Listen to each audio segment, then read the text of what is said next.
मंजलिस के मुखालिफिन मुझे फोन करके धमकी देते कि ओवैसी तू उत्तर प्रदेश में तुझे खाक में मिला देंगे, ओवैसी तुझे उत्तर प्रदेश में जला देंगे। तो सुनो, मैं तुमसे कह रहा हूं, तुम मुझे जलाओगे भी, तुम मुझे खाक में डालोगे, मेरा जलना कई घरों को रोशन कर देगा इंशाअल्लाह ताला। समाजवादी का जलसा हुआ, जयंत चौधरी साहब खड़े हैं, अलीगढ़ का 10 साल का एमएलए, उसका नाम क्या है? जमीरुद्दीन, जमीरुल्लाह। अब हाथ पकड़ो, हाथ पकड़ो। अब ऐसा हम कर रहे हैं, अब बाबर आ गया ऐसा, तो मैं ढकलूं बाबर को ऐसा? बोलो आप, तो मैं होता आजा बाबर तू भी। मगर जयंत ने क्या किया? जमीरुल्लाह को बोला पीछे हट। 10 साल का एमएलए, यह तौहीन मुसलमानों की। मुझे शिकायत जयंत चौधरी से नहीं है, मुझे शिकायत तुमसे है। तुम गए क्यों? यह तुम्हारा मंच है, तुम यहां पर आओ, मैं कंधे में बिठाने तैयार हूं तुमको। आओ जमीरुल्लाह, यहां बैठो, तुम नेता बन जाओ, मेरी लाश पर बनो, मेरी खबर बना दो, मगर तुम नेता बन जाओ एक बार। मुझे शिकायत इनसे नहीं है, शिकायत अपनों से है। तुम कब तक दरी बिछाओगे? मुसलमान उत्तर प्रदेश के कब तक दरी बिछाएंगे? अब तुम दरी नहीं बिछाना, तुम मंच पर आकर बैठोगे इंशाअल्लाह। तुम हिस्सेदारी की लड़ाई लड़ोगे मुसलमानों उत्तर प्रदेश के। जिंदगी और जिंदा रहने के लिए आए, मगर जिंदगी के मजाहरे भी करना है, सिर्फ नारे मारकर बैठना नहीं। अब आप मंजलिस के हक में वोट का इस्तेमाल करेंगे नहीं करेंगे? कितने करेंगे? हाथ उठाइए, यहां पर हाथ उठाइए। ये मीडिया वालों कैमरा दिखाओ, दिखाओ, बताओ लोगों को कि हाथ उठ चुके हैं। इनकलाब आएगा उत्तर प्रदेश में इंशाअल्लाह ताला। तो लगाओ मेरे साथ नारा, नारे तकबीर, नारे तकबीर, नारे तकबीर। हम देश के प्रधानमंत्री से पूछना चाह रहे हैं कि उत्तराखंड में आपकी सरकार है, और उस सरकार में वहां पर एक धर्म संसद हुआ जिसमें उसका नाम क्या रखा गया? इस्लामिक भारत में सनातन का भविष्य। ये हुआ है। अच्छा, उसमें क्या कहा गया? उसमें चलिए मैं लफ्ज़ मुसलमान नहीं बोलूंगा, क्योंकि योगी और मोदी और उनके चमचों को बड़ी आपत्ति होगी। मैं ये कहूंगा कि उन्होंने असदुद्दीन ओवैसी के बारे में ये कहा, एक महाशय ने कहा कि काश मैं एमपी होता तो मनमोहन सिंह को गोलियां मार देता। देश का मनमोहन सिंह 10 साल का प्रधानमंत्री, अगर मैं पार्लियामेंट में होता तो एक महाशय बोले, उनका नाम नहीं बोलना चाह रहा हूं मैं, ना छोड़िए, नाम तो सिर्फ अल्लाह का रहेगा, याद रखो। नाम तो सिर्फ अल्लाह का रहेगा और किसी का नाम नहीं रहेगा इंशाअल्लाह ताला। अब उस पर भी इनको तकलीफ हो जाएगी। तो एक महाशय ने कहा कि अगर मैं पार्लियामेंट में होता तो नाथूराम गोडसे की तरह 6 गोलियां भारत के एक्स प्राइम मिनिस्टर को गोली मार देता।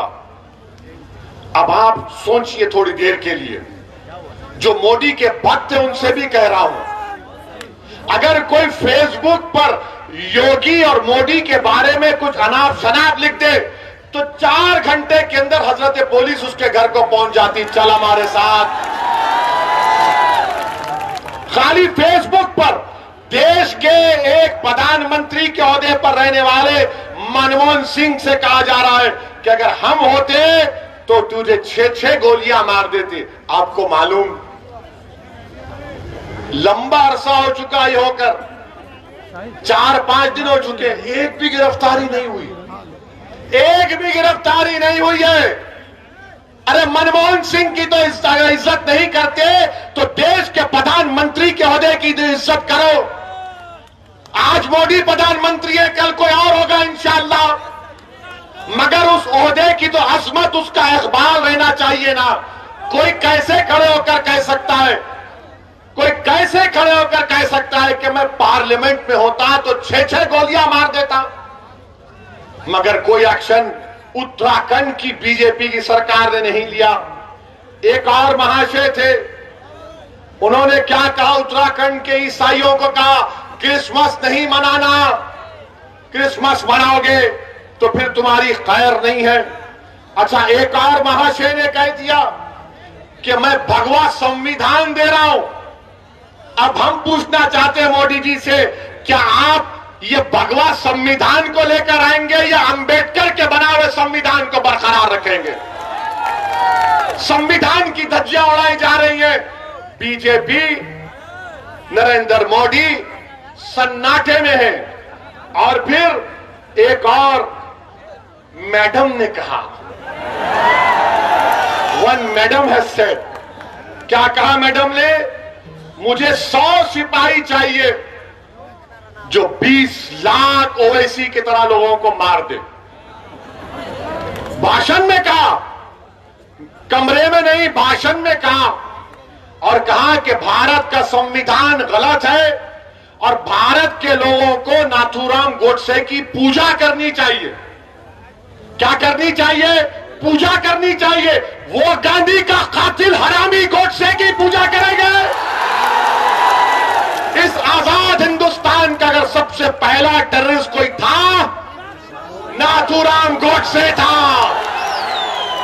और मैडम बोल रही है उसकी पूजा करनी चाहिए। अच्छा, एक और महाशय बोले, क्या बोले, क्या वो अपील कर रहे हैं, अपने हिंदू भाइयों से कह रहे हैं, मुझे यकीन है कि हिंदू भाई उसका नहीं मानेंगे, कह रहे कि हथियार उठा लो ताकि 2029 में कोई मुसलमान प्रधानमंत्री ना बन जाए। और फिर वही एक और साहब कह रहे हैं कि जिस तरह म्यांमार में रोहिंग्या मुसलमानों को उनके मुल्क से निकाल दिया गया, उसी तरह मुसलमानों से उस तरह का हशर करना चाहिए। कोई मुकदमा नहीं, कोई गिरफ्तारी नहीं। और फिर एक और महाशय ये कह रहे कि शस्त्र रखो, तलवार रखो और जंग तलवार के जोर पर जीती जाएगी। और फिर एक और महाशय ने कहा कि मुसलमानों के गांवों को खाली कर दो।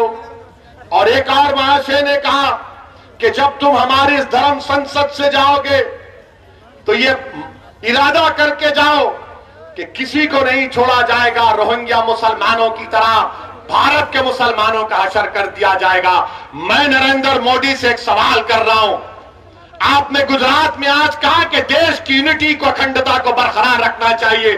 बताओ, देश के प्रधानमंत्री, आप मेरे भी प्रधानमंत्री हैं, आप देश के प्रधानमंत्री हैं, आपने भारत के संविधान पर हल्फ लेकर भारत के तमाम नागरिकों की हिफाजत का जिम्मा आपने लिया है।